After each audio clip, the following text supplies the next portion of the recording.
దశమ భాగాలు ఆఫ్ చేయటం, కొన్ని చోట్ల పంపించడం, కొన్ని సంస్థలకి, ఒకవేళ ఇంటికి ఎవరైనా దైవజనులు వస్తే వాళ్ళకి ఇవ్వడం, ఇలా చేస్తున్నారు.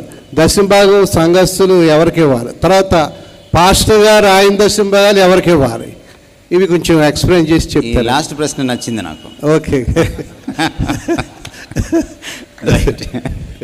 అసలు పాస్టర్ నన్ను వేధిస్తున్న సమస్య అండి.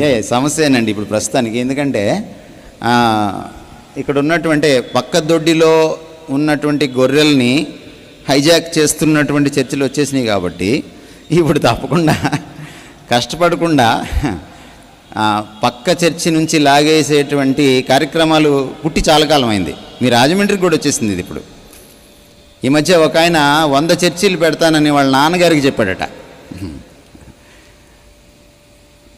నాన్నగారికి ఈయన చెప్పాడా, నాన్నగారు ఈయన అడిగాడా, లేకపోతే వీళ్ళిద్దరిని కలిపి దేవుడు అడిగాడా మనకు తెలియదు. దేవుడు అడిగాడని మాత్రం ఆయన చెప్పట్లేదు. అందుకు సంతోషం. దేవుడైతే అడగలేదని అర్థమైపోతుంది. రెండో విషయం ఏంటంటే 100 చర్చిలు కడతానని నాన్నగారికి నువ్వు ప్రామిస్ చేస్తే నువ్వు సైకిలో స్కార్పియో వేసుకొని నువ్వు తిరగాలి. పౌలు సంఘాలు ఎలా కట్టాడు? ఆయన ఓడలో ప్రయాణం చేశాడు, ఆయన కాలినడకన వెళ్ళాడు, ఆయన బండ్ల మీద వెళ్ళాడు, ఆయన దేశ విదేశాలు తిరిగాడు, దెబ్బలు తిన్నాడు, కొరడా దెబ్బలు తిన్నాడు, ఓడ తునాతునకలైంది, దొంగల చేత దోచుకోబడ్డాడు, ఒకసారి సర్పం కరిసింది, అనేకమైన విషయాలు జరిగాయి. ఈ డొక్కా మొక్కలు తినకుండా నువ్వు 100 సంఘాలు ఎలా కడతావు? దానికి వాళ్ళ దగ్గర ఒక అద్భుతమైన పథకం ఉంది. ఏమిటంటే ఆల్రెడీ సంఘాలు నడుపుతున్నటువంటి పాస్టర్ గారులను పిలిచారు. మాతో కలిసి పనిచేస్తారా అని అడిగారు. కుండబద్దలు కొట్టినట్టే మాట్లాడుకుందాం, ఏం తప్పే ఉంది, తప్పు లేదు, భయం లేదు. ఎందుకంటే మీకు తెలియాలి కదా.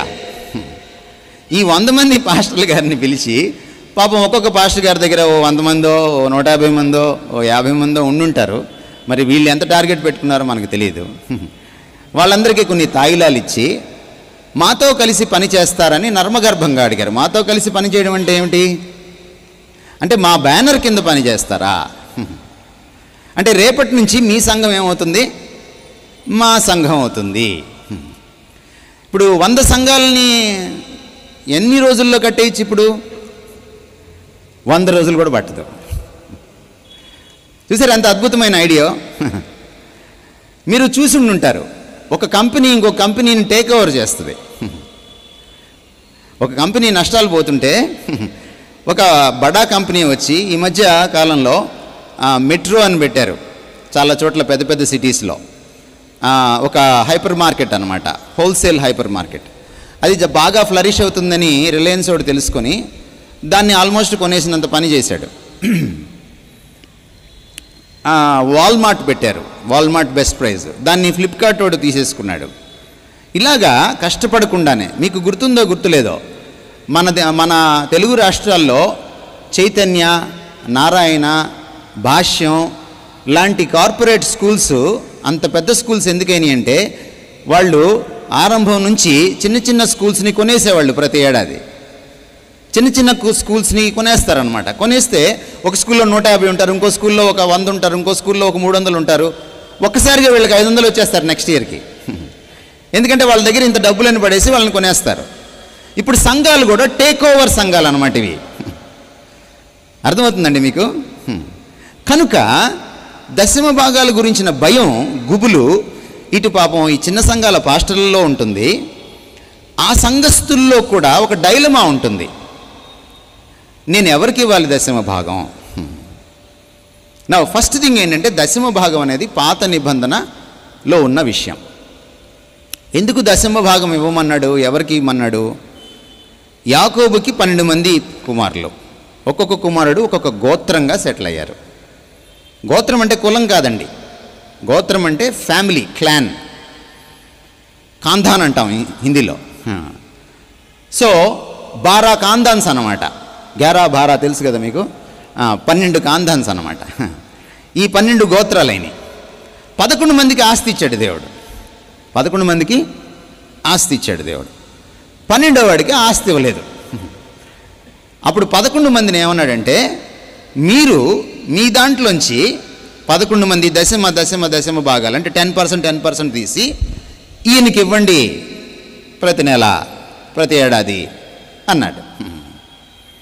అప్పుడు ఈయన బతుకుతాడు, ఈయనకి ఆస్తి ఇవ్వను అన్నాడు. ఇప్పుడు మీరు దశమ భాగాలు ఇస్తున్నారే, గమనించండి, ఇక్కడ ఉన్న కూర్చున్న వాళ్ళందరికీ చెప్తున్నా, ఆస్తిపరులైన పాస్టర్లకు ఇస్తున్నారు మీరు, అది తప్పు. ఆల్రెడీ కోటు కూడా కొనుక్కోలేని పాస్టర్కి ఇవ్వట్లా, మీరు కోటీశ్వరులైనటువంటి పాస్టర్లకు ఇస్తున్నారు, తప్పు. రెండవది, దశమ భాగం ఎక్కడ ఇవ్వాలి? ఒకవేళ ఇస్తే నువ్వు ఎక్కడి నుంచి లబ్ధి పొందావో, నువ్వు ఏ సంఘంలో ఉన్నావో, నువ్వు ఎక్కడి నుంచి ఆధ్యాత్మికంగా నువ్వు లబ్ధి పొందావో, ఆశీర్వదించబడ్డావో, అక్కడ నీ లోకల్ చర్చిలో నువ్వు ఇవ్వాలి. అది నీ ఫస్ట్ ప్రయారిటీ. ఒకవేళ నువ్వు హైదరాబాద్లో చర్చికో, వైజాగ్లో చర్చికో, ఇంకొకళ్ళు చర్చికో, యూట్యూబ్ చర్చికో ఇవ్వాలనుకున్నావు అనుకో, లేదా డిజిటల్ చర్చికో ఇవ్వాలనుకున్నావు అనుకో, ఒకవేళ నువ్వు మరొక దశమ భాగం ఉంటుంది కదా నీ శాలరీలో, అది ఇవ్వు. మనం చేస్తున్న పొరపాటు ఏంటి తెలుసా? మనం దశమ భాగం తప్ప ఇంకేమేమో 90% మందే. దేవుడు ఎంత మంచోడండి, ఆయన నీకు 100% ఇచ్చి ఆస్తి కానీ, శాలరీ కానీ, ఆదాయం కానీ ఎంత అడుగుతున్నాడు? దశమ భాగం అడుగుతున్నాడు. నీకోసం ప్రాణం పెట్టినప్పుడు ఎంత ఇచ్చాడు?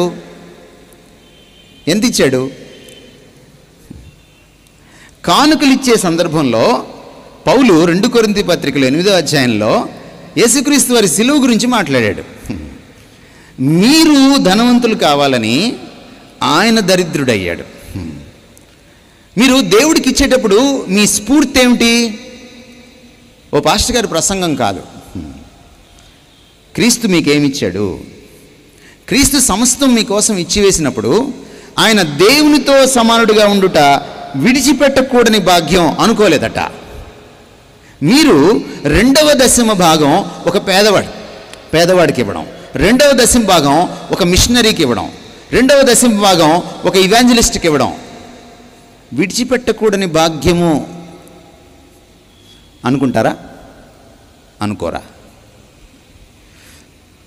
ముందు మీరు మారాలి. మీరు దేవుణ్ణి ప్రేమిస్తే ఆయన ఎలా ప్రేమించమన్నాడు? పూర్ణ ఆత్మతో, పూర్ణ శక్తితో, పూర్ణ హృదయంతో, పూర్ణ వివేకంతో, పూర్ణ తత్వంతో ప్రేమించమన్నాడు. నువ్వు అవసరమైతే నీ చర్చికి ఇచ్చిన తర్వాత నువ్వు ఒక దశమ భాగం పేదవాడికి ఇవ్వు, ఒక దశమ భాగం ఒక మిషనరీకి ఇవ్వు, పని జరిగే చోటు ఇవ్వు. ఎవరు కాదన్నారు నిన్ను? కానీ నువ్వేమనుకుంటావంటే ఈ 10% తప్ప ఒక్కొక్క పర్సెంట్ కూడా నువ్వు దేవుడికి ఇవ్వలేవు. అందుకని చాలామంది ఏం చేస్తారు తెలుసా? దుర్మార్గం, ఈ దశమ భాగాన్ని బర్త్డే కేక్ కట్ చేసినట్టు కట్ చేస్తారు. ఓ ముక్క దేవుడికి, లోకల్ చర్చ్కి, ఇంకో ముక్క ఇంకొక మిషనరీకి, ఇంకొక ముక్క హైదరాబాద్ కోకట్పల్లికి, ఏమండి, ఇంకొక ముక్క పేదవాడికి. ఇది క్రైస్తవ పిసినారితనం, దేవుణ్ణి ప్రేమించకపోవడం. గమనించండి, దశమ భాగం is a minimum that you should do to God, is a minimum to be underlined. But you want to give your self 100% to God. మీకు ఒక వాస్తవ గాథ చెప్తాను. ఈ మధ్యకాలంలో వారెన్ బఫెట్ అని ఆయన భారతదేశానికి వచ్చాడు కొన్ని సంవత్సరాల క్రితం. ఆయనతో పాటు బిల్ గేట్స్ కూడా వచ్చాడు. వారెన్ బఫెట్ ఆస్తి ఎంతంటే ఆయన ఆస్తిలో ఒక దశమ భాగం ఉంటుందేమో అదానిది, అంబానీది.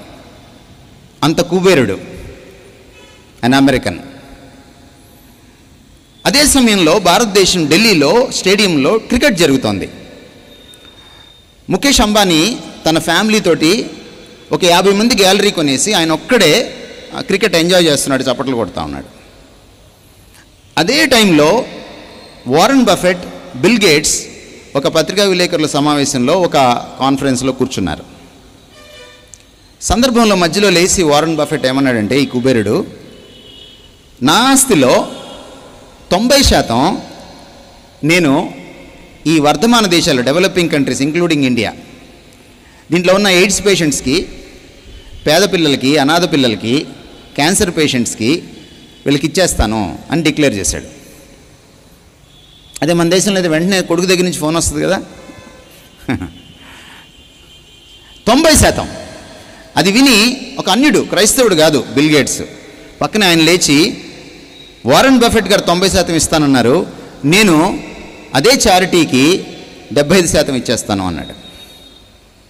ఇప్పుడు నేను మిమ్మల్ని అడుగుతున్నాను క్రైస్తవుల్ని, ఒక అన్యుడు లోకంలో ఉన్నటువంటి ఒక పేదవాడికి, ఒక అనాథకి, ఒక క్యాన్సర్ పేషెంట్కి, ఒక ఎయిడ్స్ పేషెంట్ కోసం 90% ఇవ్వగలిగితే, మీరు పేదవాళ్ళకి, లేనివారికి, దేవుడికి, ఒక మిషనరీకి, ఒక పేద పాస్టర్కి ఆ దశంభాగంలోనే కట్ చేస్తారా, వేరే దశంభాగం ఇస్తారా?